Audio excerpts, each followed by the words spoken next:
Hey, I literally just stopped washing dishes. I'm busy washing dishes and I'm just reflecting and I'm just thinking about the Lord. And he then shows me, because a few minutes before I started washing dishes, I was just looking at the structure of a person. I love the human body. I don't know why. I think God probably put that in me so that I can help God's people see the beauty of themselves. And before that, I was just looking at the woman. I was looking at the skeletal one of a woman, and I was looking at her muscles, her build, what she looks like on the inside, like on a scientific view, like on a, how I'd put, like on a scale, if you had to sketch what and then you put all the dots and everything like that, what a woman looks like on the inside. And I'm like, oh God, the woman's breast looks like a flower. And God giggles and he's like, yeah, her breast looks like a flower. And I'm like, wow. And he's like, yes, because you are a garden. And I'm like, I'm a garden. God goes, yes. Remember, a man plants what? What does a baby refer to in the Bible? A seed. And who grows it? A woman. Where does a seed grow in? Soil. Human beings, if you think about it physically, cannot grow a seed in them. I can't grow a seed in me.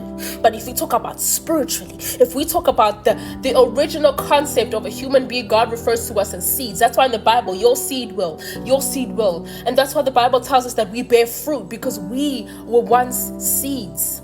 And whatever a man plants in the womb, which is a garden, the woman grows it. She doesn't just grow it, she nurtures it. She doesn't just nurture it, she gives it life. She gives it life so that it can do what? Bear fruits. Can you see how God is constantly working with mankind? If God did not want to work with mankind and just wanted to just be God, he could just create a person they could just drop from the sky. But he goes, no, I want you to be able to produce life within yourselves. Here, I'm going to give you the ability. So a man plants the seed, a woman grows it, gives it life, and what does God do? He makes sure it bears fruit, and I'm gone. Then you can't tell me that a woman is not special. God had to create Eve from the rib of Adam, from within Adam, because you need dust to create a garden. You need soil to create a garden. You're not catching me. You're not clocking that, so that's why I'm leaving you now. Go back. And you thought I was done. And that's exactly why standards are pushed more on women than in men. You don't care about what a seed looks like. You're more worried about the content, the state of the soil. Are you catching me right there? And so the enemy goes, these women remind me of the Garden of Eden, the place which perfection was at. And so he goes, no.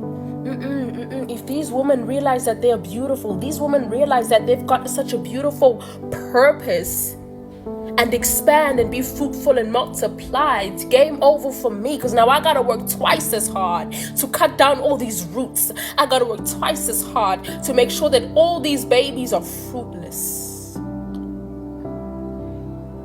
We remind him of the Garden of Eden. That's why he hates us so much. That's exactly why there are standards for women, because Lucifer hates us so much, and he goes, okay, I got kicked out of heaven and my place was taken. Maybe if I can get Eve to disobey God, lead Adam to also disobey God, maybe their purpose will be taken away.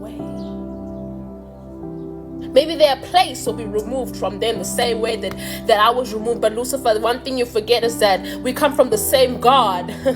Woo! But the thing is, you can never grasp and understand his heart and mind. The moment that you think you know God is the moment that he goes, excuse me, that was just a drop in the ocean. Let me show you something. And so Lucifer goes, I hate her.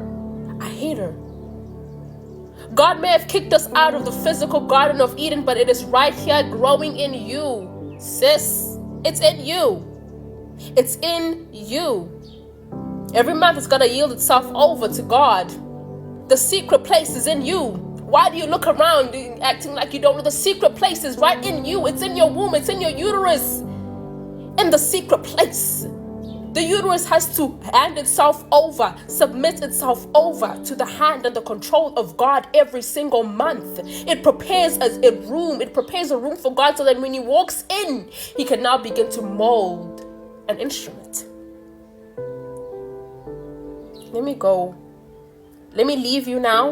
There's other women who do not have the ability to have children. But you know what God showed me? He said to me, Esther, to the woman that I know cannot be able to bear seeds, what I did was when I created her, I took a handful of seeds and I threw them into her garden. And she already, without even knowing it, is growing beautiful flowers and roses already that I admire every single time. She doesn't need to keep working to produce flowers and seeds like all the other women do. She's already a complete garden. She's already a complete woman. Did you hear what I said? You are already a complete woman.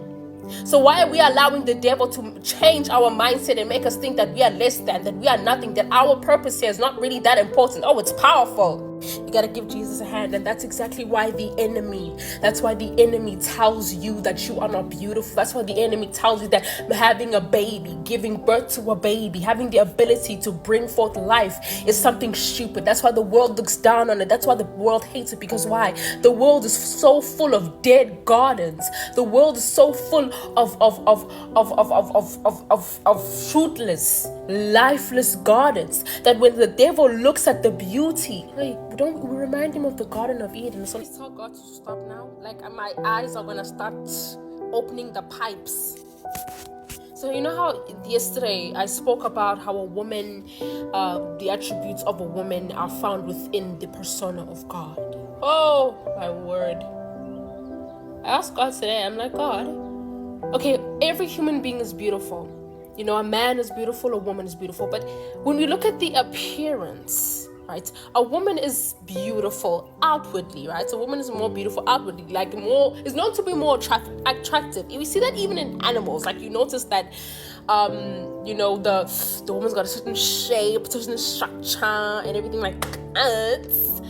And I'm like, okay, why is that a woman in human beings, she's like the one that's got, you know, she's got the curves, you know, she's got the looks, the eyes, the lips, and everything like that. And I'm like, why did you give that to a woman? Like, why didn't you give that to a man? Like, why is that a woman has I won't say represent beauty, but is more of beauty than a man? I hope you guys are getting what I'm saying. And then God's like, Esther, beauty is found within. It's found within. And where were you taken out of? A rib, which was where? Within. God, did you just go clock it? God, you become a Gen Z. You become Esther. That was not me. You did it at the same time while I was looking at you. No, God, you become Gen Z. Just admit it. Just admit it. I won't tell a soul. No, you will tell the whole world. Oh my goodness, I love that. When people be thinking really, really deep, sometimes they go too far. But with this one, was spot on. And I hope it encouraged somebody. Share this video.